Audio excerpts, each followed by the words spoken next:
Hello welcome to my YouTube channel threads and tales. So ഇന്ന് ത്രെഡ്സും tales അല്ല, ഒരു അൺബോക്സിങ് വീഡിയോ ആണ്. സോ ഇന്ന് നമ്മൾ എന്താ അൺബോക്സ് ചെയ്യാൻ പോകുന്നതെന്ന് എനിക്ക് ഇതൊരു ജേർണലിംഗ് കിറ്റാണ്. ഞാൻ മീഷോന്നാണ് വാങ്ങിച്ചത്. വളരെ അഫോർഡബിളായ റേറ്റിൽ ഒരു ബിഗിനർ എന്ന നിലയിൽ നമുക്ക് ജേർണലിംഗ് ചെയ്യാൻ ആഗ്രഹമുണ്ടെങ്കിൽ ഈ കിറ്റ് വളരെ യൂസ്ഫുള്ളാണ്. ഇത് അത്യാവശ്യം ഒരുവിധം എല്ലാ സംഭവങ്ങളുണ്ട്. ഇതൊരു ഡയറിയാണ്, ഗ്രിഡ് ലൈൻസ് ഒക്കെ ഉള്ളൊരു ഡയറിയാണ്.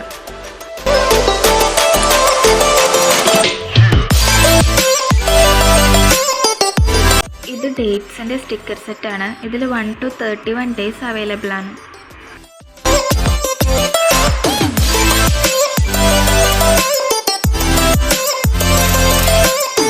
ഇതൊരു മെമോ പാഡിൻ്റെ സെറ്റാണ്. ഇതിൽ 3 types മെമോ പാഡ് അവൈലബിൾ ആണ്.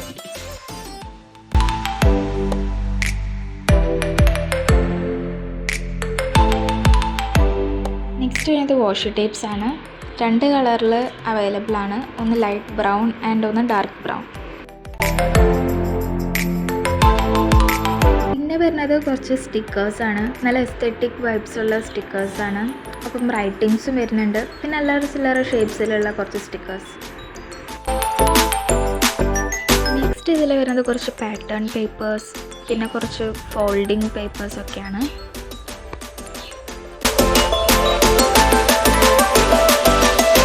പിന്നെ 2 വെറൈറ്റി ആയിട്ടുള്ള എൻവലപ്പ് ഉണ്ട്. പിന്നെ വരുന്നത് കുറച്ച് സ്റ്റാമ്പ് പേപ്പേഴ്സാണ്. പല തരത്തിലുള്ള ഷേപ്പിൽ, സർക്കിൾ, സ്ക്വയർ, റെക്റ്റാങ്കിൾ, അങ്ങനെ പല ഷേപ്പിൽ നമുക്ക് സ്റ്റാമ്പ് പേപ്പേഴ്സ് അവൈലബിൾ ആണ് ഇതിൽ.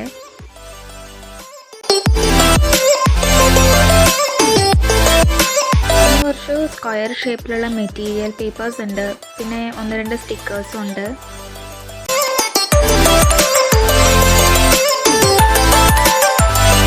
പിന്നെ റെക്റ്റാങ്കിൾ ഷേപ്പിലുള്ള 1-2 മെറ്റീരിയൽ പേപ്പേഴ്സ് കൂടി ഉണ്ട്. സോ ഇത്രയൊക്കെയാണ് നമ്മുടെ ജേർണലിംഗ് കിറ്റിലുള്ളത്. ഇത് മീഷോന്നാണ് വാങ്ങിച്ചത്. ലിങ്ക് ഞാൻ ഡിസ്ക്രിപ്ഷനിൽ കൊടുക്കാം. വളരെ അഫോർഡബിളായ റേറ്റിലുള്ളതാണ്. ഒരു വിൻറ്റേജ് പ്ലസ് എസ്തെറ്റിക് വൈബ്സിലുള്ള ഒരു ജേർണലിംഗ് കിറ്റാണ്. സോ വീഡിയോ ഇഷ്ടപ്പെട്ടാൽ ലൈക്ക് ചെയ്യാൻ മറക്കണ്ട. ഫ്രണ്ട്സിന് ഷെയർ ചെയ്ത് കൊടുക്കുക, സബ്സ്ക്രൈബ് ചെയ്യുക. സോ ഇന്നത്തെ വീഡിയോ എത്രയേ ഉള്ളൂ. Thank you.